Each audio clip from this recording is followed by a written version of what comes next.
مثل که تبدیلی در حکم نماز و روزه و حج و زکات اجازه نیست.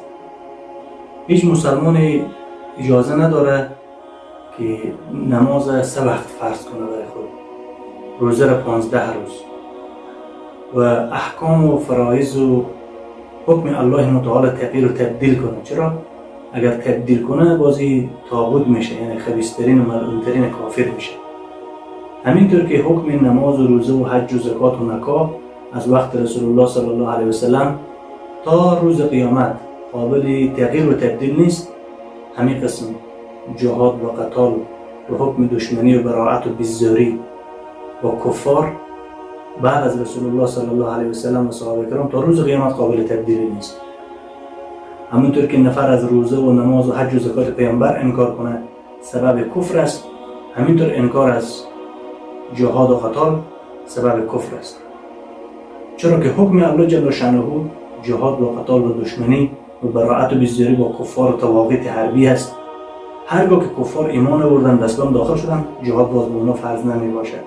یا که همه آمدن با خلافت اسلامی زر امر خلیفه مسلمان ها جزیه دادن و تبلیغات و مال و اسلحه به ضد اسلام مصرف نکردن، باز مال و جان و ناموس و اطفال و پیردن و پیرمردشون در امن و امان می باشد. تا زمان که کفار ایمان نیارن یا جزیه ندن به نظام خلافت اسلامی یا به اصطلاح از تبلیغات و دسیسه های خود دست نکشن در مقابل مسلمان ها، از حکم جهاد و قتال اونا فرض است و ترک فرض فسق است و انجام و ایمان کامل هست و تبدیل کردن و دوستی کردن با کفار این سبب کفر و ارتداد از انسان مرتد میشه و از کفار کمک خواستن و مدد خواستن و مال به رسمیت شناختن این یقینا بی‌اعتمادی به صفات الله متعال هست و این انسان ذلیل میکنه. چنانچه که الله جل شأنه میفرماید الذين يتخذون الكافرون اولیاء من دون المؤمنین، آنان که کفار به دوستی گرفتن به غیر از مؤمنان برای طلب پول و پیسه و عزت و موقف و چوکی و خواهشات نفس. یقینا اگر اینا ایمان و اعتقاد و عقیده به کلام الله و قرآن و به سنت پیامبر داشته باشن، اینها باید بدانند که تمام خزانه های عزت به نزد الله متعال است، نه به نزد کفار ذلیل و نجس و پلید است.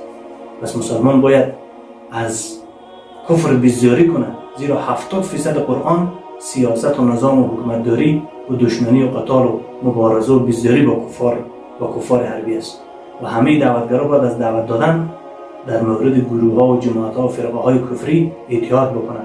هر گروهی که با یک ریش و با یک لنگی و با چند تا اخلاق اسلامی دیدن با زور حکومت اسلامی و نظام اسلامی نگن، چند روز بعد حکومت اسلامی ببینید حکومت کفری شد و همون قانون طاغوتی ظاهرخان آمد حکومت اسلامی جور شد.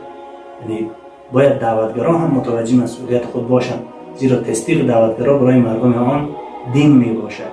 اگر اینا یک گروه کفری و مرتد، باز اینا چی میگن؟ والا اینا حکومت اسلامی است، نظام اسلامی است، سیاست اسلامی است، باز مردم کفر اسلامی گفته عمل میکنن و ثواب و خساره و نقصان کلی کفر به نام اعمال دعوتگرا و کسایی که جلب و جذب کرده باز نوشته میشه.